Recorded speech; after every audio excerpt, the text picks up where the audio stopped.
Before I get started, I want to say thanks to MathSab and my other swag party members for helping me decipher all the lore I'll be talking about in this video. If it weren't for them, I definitely would not have picked up on everything, and they were a huge help.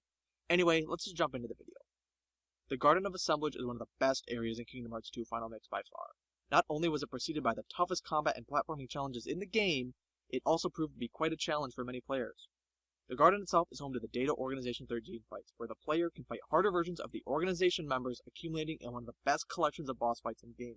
Future Kingdom Hearts games would go on to have super bosses much like the Data Organization, but never in the same style as the Garden of Assemblage. That is, until the most recent title, Kingdom Hearts Union Cross. Yes, the phone game. Whether you love it or hate it, KHUx has a bunch of lore and story aspects that tie in heavily to the rest of the franchise, be it the Master of Masters and his apprentice Luxu, or the fact that both Ventus and Lauriam, Marluxia somebody, are both present during the events of the game. No matter what, KHUx is filled with tons of lore for the franchise. Despite the story not being finished as I'm making this video, there is still a lot to talk about when it comes to the secrets buried within this game. Today, I want to talk about the new Organization 13 event in KHUx. Way back in September of 2016, the Japanese version of KHUx began a year-long series of events known as the Organization events. These events started on the 13th of each month, and were based around the member that correlated with the current calendar month.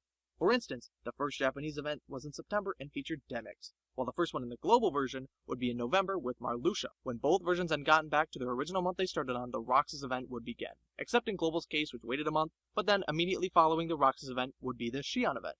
In these events, players would complete 13 quests and get several copies of a medal based on those organization members.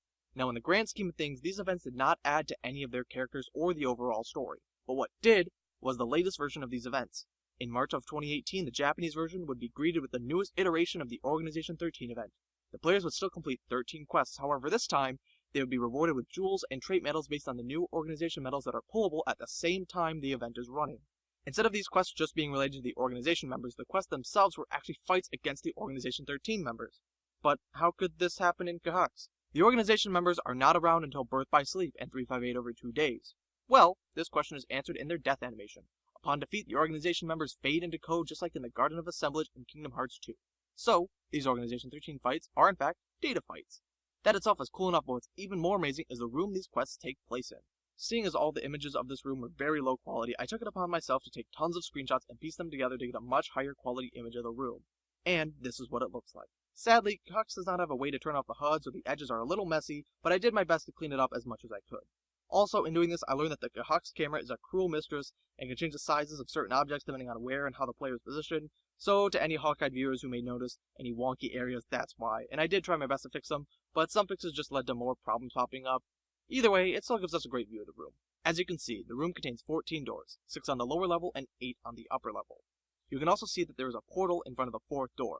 This portal leads to the fight with Zexion, seeing as I took these screenshots during the Zexion event. Each door represents an Organization 13 member, with Xemnas being on the bottom left and Xion being on the upper right. This is fascinating because in Kingdom Hearts 2 there was no Data Xion fight, but this room means that there will be. This sounds pretty boring at first, but the more you think about it, the more it becomes really exciting.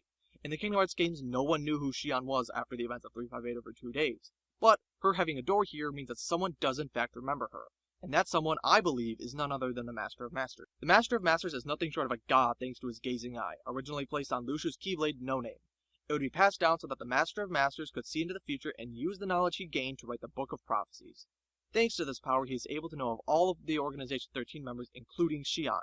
Pretty much everything in KHUx comes from the Book of Prophecies. From medals to worlds, the Book of Prophecies is what gives the Master of Masters the ability to replicate people and places from the future. With this information, I believe that he made this room in order to train the foretellers by using the Organization 13 data to recreate the data fights.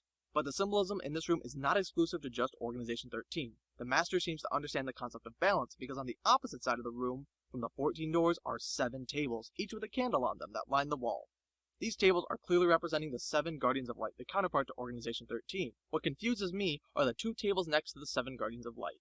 There are 2 tables, each with a candle and 2 chairs, that sit towards the 7 tables but not quite in the middle of the room. The most I can come up with for these 2 tables are 4 companions to the Guardians of Light that help them in their mission. So far I can only assign Donald and Goofy to one of the tables, leaving 2 chairs open.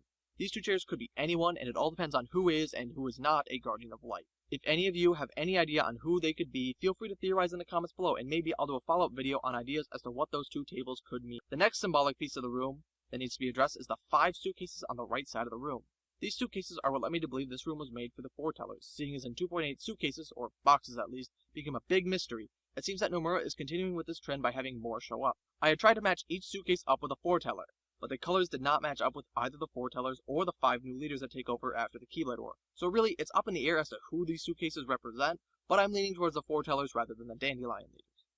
The next major point worth discussing is the location of this room. Based on the aesthetic and color palette, it is obvious that this room is somewhere in Daybreak Town, but the question is, where?